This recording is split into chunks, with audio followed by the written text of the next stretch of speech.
Hello, my name is Rachael Joakim, partner, PhD student. Like I said, between QD and AM and H. What is my goal tonight? To work on my stage fright. Thank you all for your patience. I know this is a rather nerdy crowd, regardless of career choice or current job titles. I do have a script, so I will probably be looking down a bit. I'm going to treat you like intelligent adults and be real with everything. Our job as scientists is to gather and disseminate information to the community, you guys. In the current state of academia, scientists are judged mostly by publication records, not how much information is actually gained by the general public. But the public deserves this knowledge, and scientists deserve recognition for their tireless and often thankless pursuit of understanding the natural world. So what I would just like you to take a moment before I get into my stuff to acknowledge the young scientists in this room right now, especially the speakers before me, because they deserve this recognition. They don't thank you. Because this is what happens when a microbial ecologist stops being polite and starts getting real. Is this working? No, it's not working. Take it to the sheets. Okay, it's off. Okay.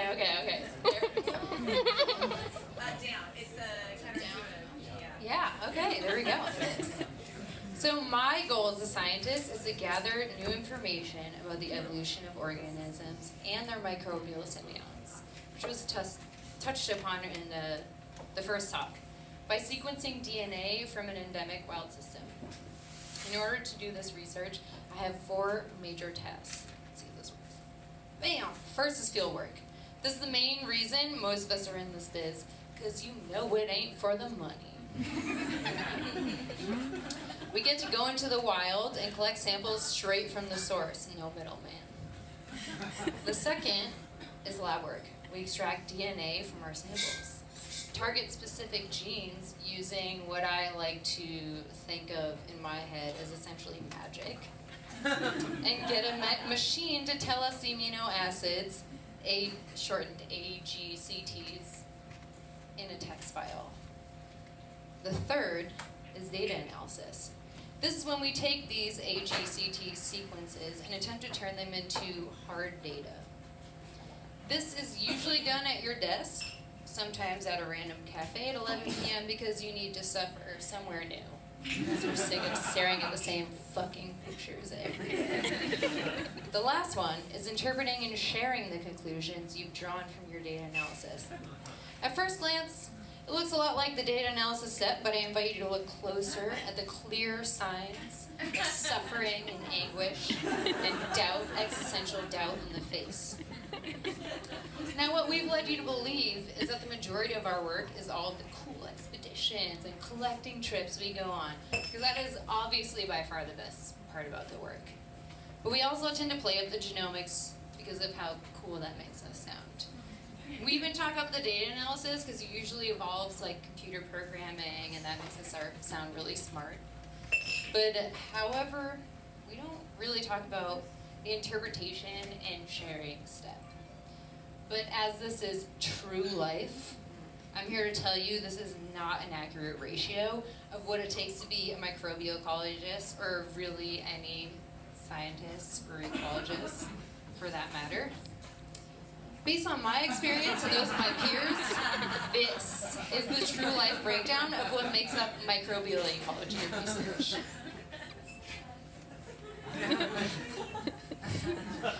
Let's look at the order of operations.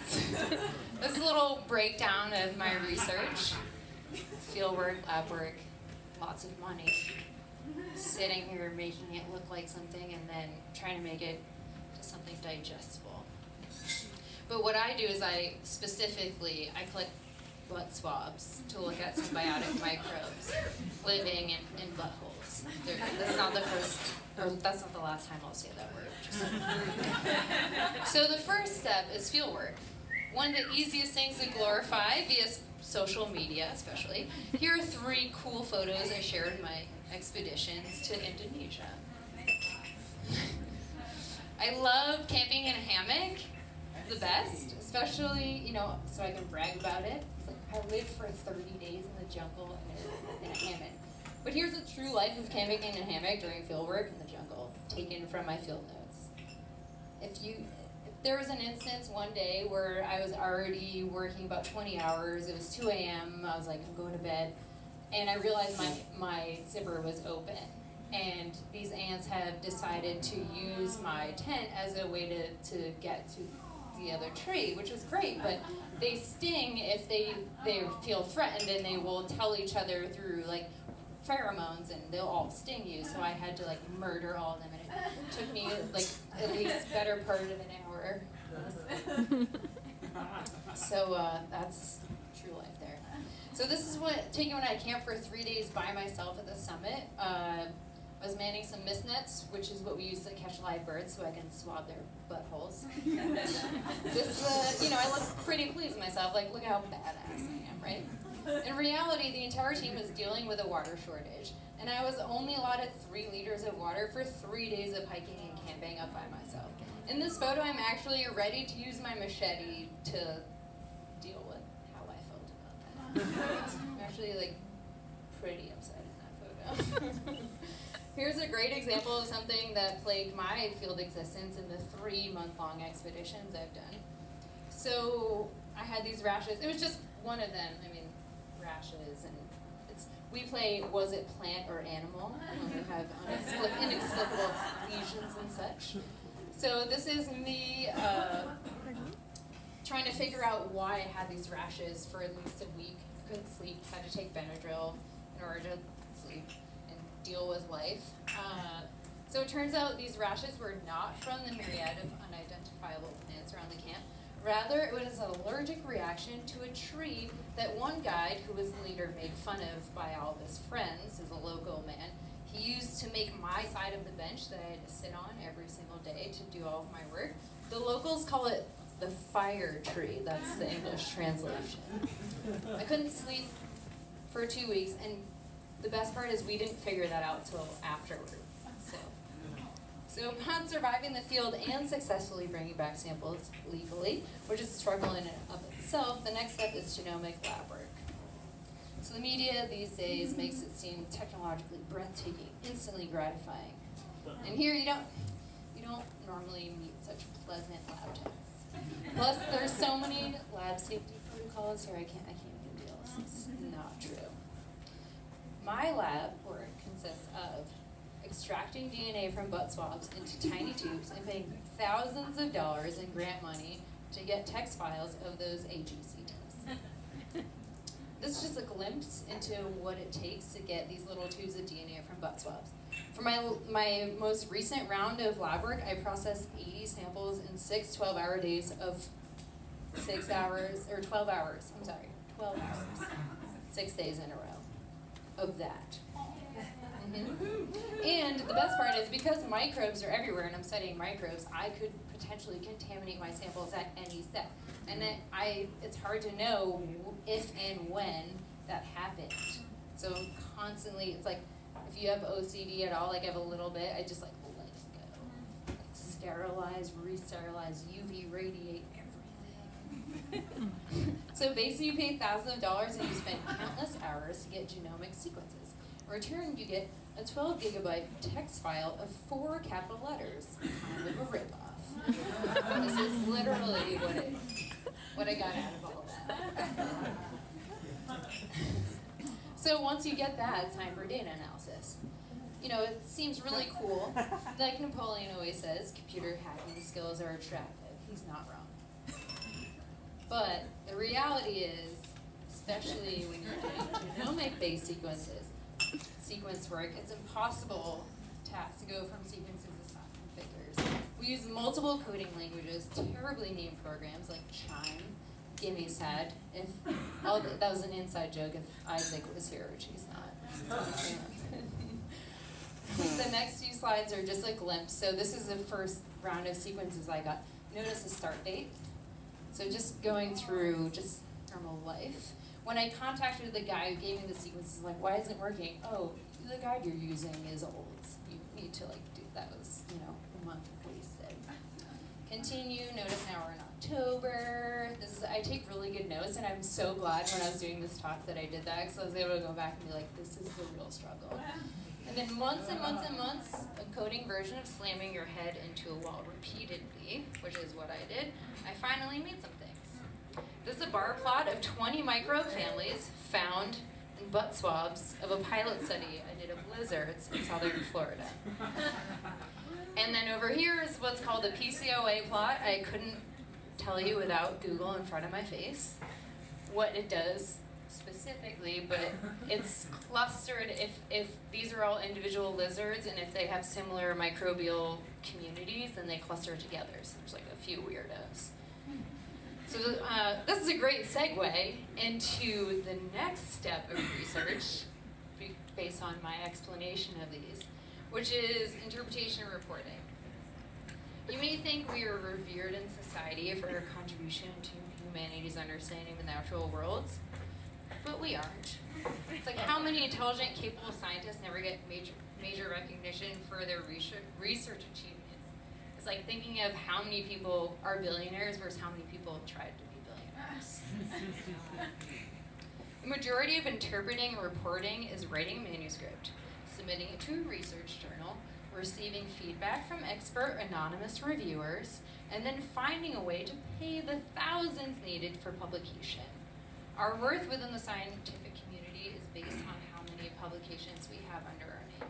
This is just a few things. There's a reference section for those of us who write scientific literature. We have to read all these papers. Every 2 sentences, you gotta have another paper cited. This is our studio. Trying to make all my things pretty so I can put it in a publication, and this is some like raw data spreadsheets that I have to use with all those crazy DNA sequences. It's a lot of chaos. Thus, we introduce you to the dreaded reviewer too once you do submit a manuscript to a journal. Always overly critical, sometimes irrational. It has become such a thing in science that there is a Twitter handle dedicated specifically to direct quotes from anonymous reviewers. These people are our academic peers, yet have the power to make you thoroughly revise your manuscript and demand sometimes ridiculous things that you've worked so hard to produce already, as I've showed you. Another major component of interpreting, reporting our results is SciComm, what we're doing here. So thank yourselves. Thank you for coming and listening to us talk about our stuff. Rarely do we have a chance to actually interface with non-scientists in our field and about our work, which is why for the last remaining minutes of my presentation, you guys all went over, I'm going to go over a little bit. I'm going to present some things that we've learned about microbial symbionts that may be useful to you guys as humans. Since I have the opportunity right now, you'll have to listen to everything I say. Exactly. Let's interface. Thank you. Now that I have validated my role as an expert, here's the latest in microbiome news from the front lines. One major fact that has emerged is that we as host organisms do not exist in isolation of our symbionts. Historically, we've categorized them into 3 groups. We have parasitism, mutualism, and commensalism, based on how they affect the host. The most groundbreaking finding of recent times in this field of mine, which is symbiotic microbes, is that all symbionts have complex community-level interactions, and that many things previously thought of to be parasitic to hosts actually play crucial roles in our body. For example, filarial nematodes, these little guys here, nematodes or heartworms are a version of nematodes, not quite the same thing, but they've basically been a part of humans since humans evolved into humans. And we always thought of them as parasitic, but what we realized is they were regulating our immune system for us. And when we eliminate them, we tend to have a more sporadic immune system. They're more likely to misidentify potential pathogens, which might sound familiar to some of you guys. Like peanuts? We're getting into that. current theory about the origin of mitochondria and chloroplasts is, I don't even need to say this part because, where are you? You talked about the phagocytosis of a bacterial cell by a single cell organism is not only how they started photosynthesizing, that's a mitochondria. So mitochondria was a bacterial cell that was eaten by a single cell, and instead of digesting it, they're like, yo, do some stuff for me. And so we know this because what I do is I take little fragments of microbial DNA to try and tag all of the microbes in my samples, and I have to filter out mitochondrial DNA because it's the same, like it picks up with all the microbes because of that evolutionary origin. So these things have been around for a long time. So much so that a lot of scientists have started introducing the term holobiont to refer to organisms and all of their symbionts because we're realizing we can't think about ourselves without thinking about all the things that are also in and on us. So I don't think I actually said this specifically yet, but I study the gut microbiome. That's what those butt swabs are. That's what I was talking about buttons. So we call this the gut microbiome, microbiota, but they live in like the distal portion of the colon, so you can get at it with a swab without having to kill the animal, take out its intestine, or wait for it to poop and hope that it's sterile wherever it poops, which I've tried. And wild animals don't poop when you want them to, so I gotta swab their butts. And I'm sorry, I just gotta do it. Like I need it, and I don't want to kill you. So we know these gut microbiome communities. They play major roles in metabolism and active immune responses. So first, let's look. This pollen is trying to ruin my aesthetic. And I looked at, yes, you know, this is, sorry, she was in my lab 2 hours ago, and I was like, this fucking thing, like, I'm gonna change it, and it's gonna do it again, sorry. Anyways. It's your arch nemesis. That's pollen, he's gonna come back again and haunt me. So this is a very accurate representation of the human digestive system. I hope it doesn't give you nightmares. So this is the mouth. Chewing mechanically breaks down food while salivary amylase begins breakdown of starches. So that's where we do a lot of digestion and also in microbiomes. So in the stomach, we have the squeezing mechanically breaks down food more, and the digestive, the acids start breaking down proteins, start unfolding the tertiary structure of proteins for all you super nerds out there. So your food then travels to the small intestines where the pancreas and liver start to secrete some stuff to help out.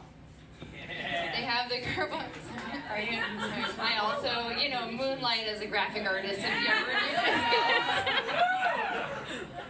PowerPoint, baby. I went deep. So the pancreas and liver start to break down carbohydrates, they emulsify fats, they break down protein structures, but there's still some stuff left over. And whatever's left over is sent to your microbiome. This is where they live. Obviously, this is human, so you know exactly what I'm talking about.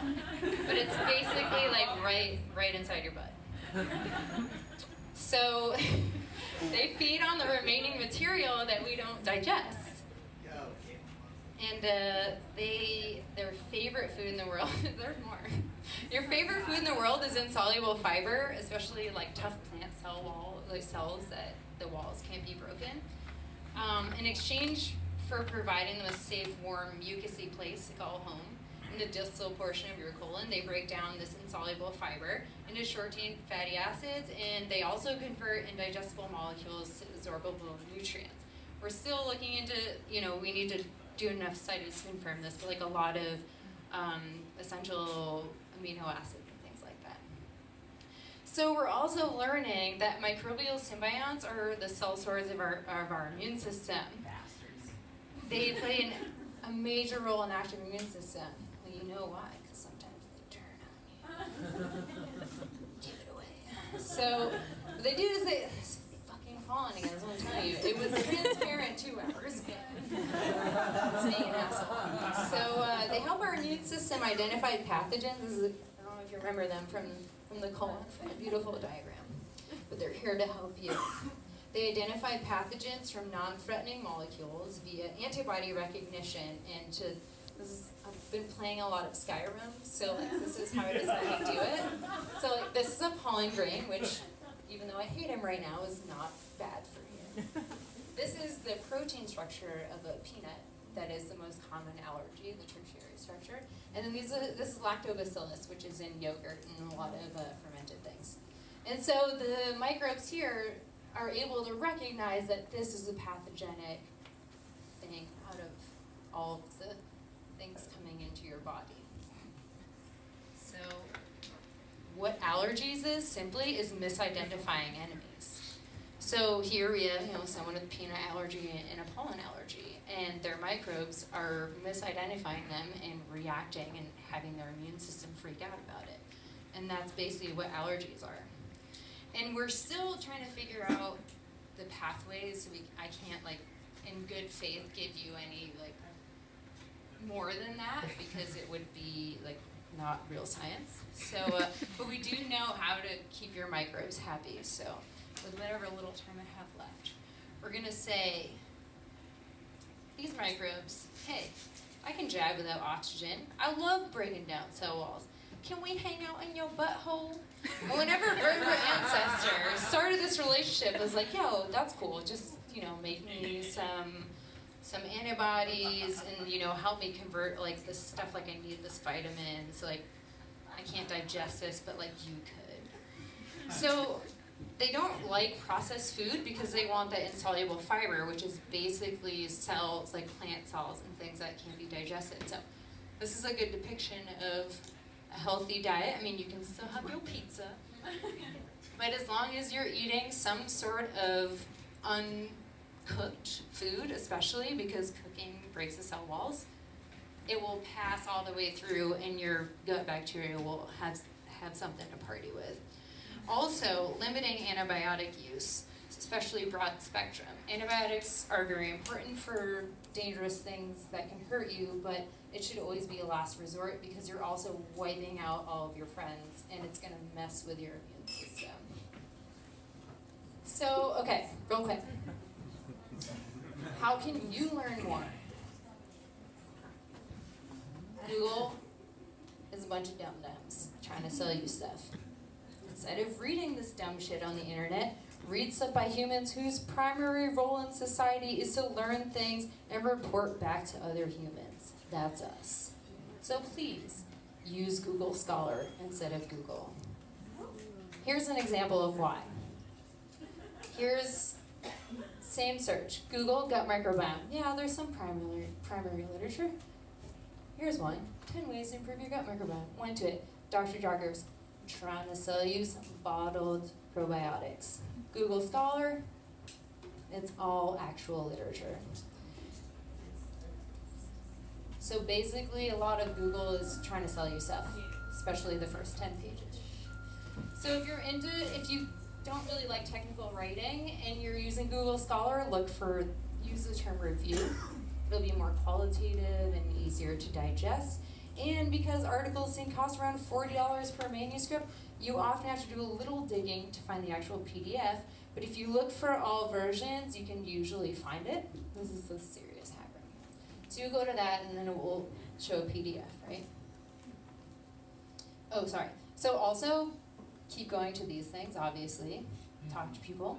Also, buy your local scientist a beer. We love beer, and we will talk to you because that's literally what we do with our lives. So, please listen to us.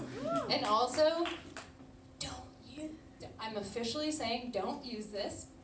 It's this website that illegally shares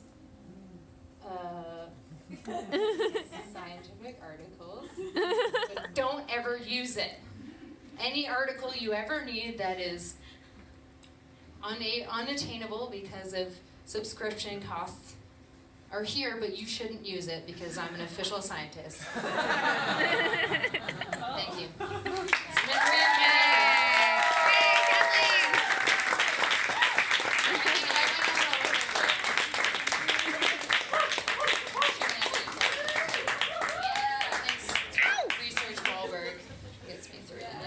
Also,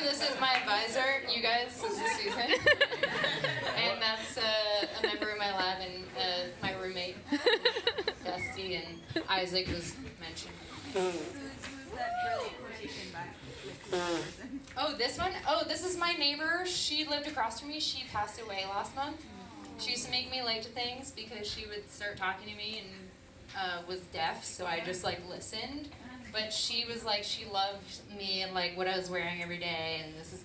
She used to be like, what a waste. She's also Irish. Like, you need a man. And this is my favorite, like, I don't know if you were in that text chain, but like, I was late for a meeting. I'm like, you guys, she literally just said this to me. Like, I'm sorry, but I had to stay in my lobby for 15 more minutes and just like listen to this woman. So that's it.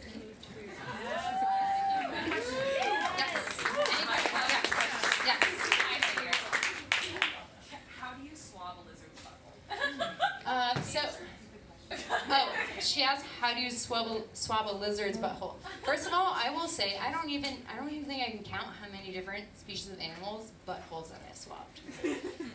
So just to be scientific, the correct term for lizards and avian herps is cloaca, because they only have one hole. But it's a rectal swab for mammals. So I've done, but let's just call them butt swabs because I've done like all of them. But basically involves, if I'm by myself, so that pilot study with that actual data that I had that I only showed for like a second out of all the stuff, I had the lizard held it's a state, like an knoll, so very common. I just kind of had it held and I just, so yeah, they're sterile because it's microbes are everywhere. So I would spray with H2O2, hydrogen peroxide, and I take a sterile wipe and to remove contamination from the skin. Like that's where my head is at every moment. And then I take they're actually really expensive sterile flocked nylon swabs that are no DNA, and I use that. And then I put it into a tube with a fixing agent and put it right into like a freezer. Yeah, it's fun. And then I feel really bad. It's funny, like the lizards, I feel like they gulp. But I only got like asshole males that were like doing like, if you ever seen a Knowles, they like do this. It was only like the big males that were doing this and do-lapping, like, oh, this is what you think, and I have my little noose.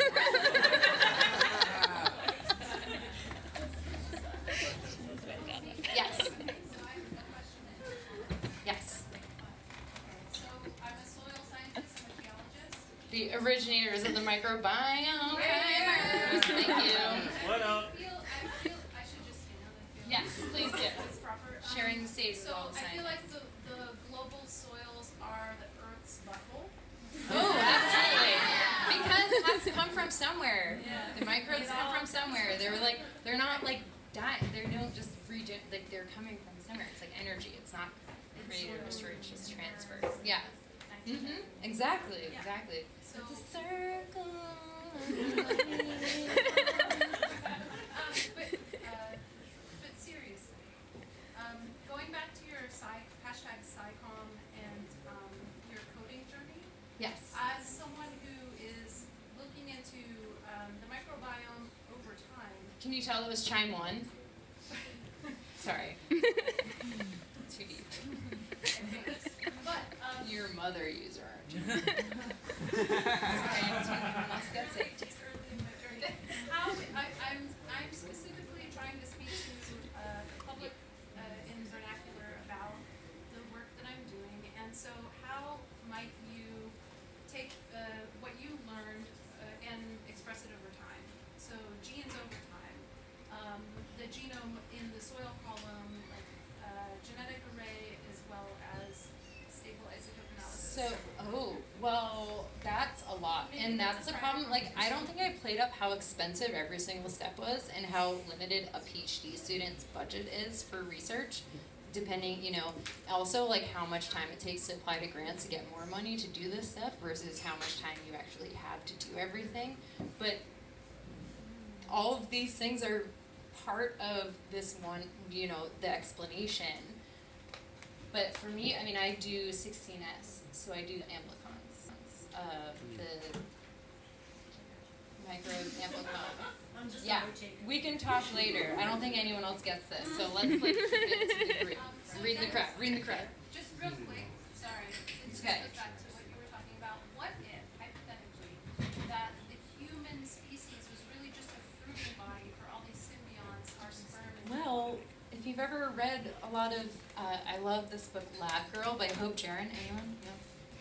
No? Okay. So she, yeah, okay. So she, Wait, can you just repeat the question? she was saying, humans are like, just they're like pawns.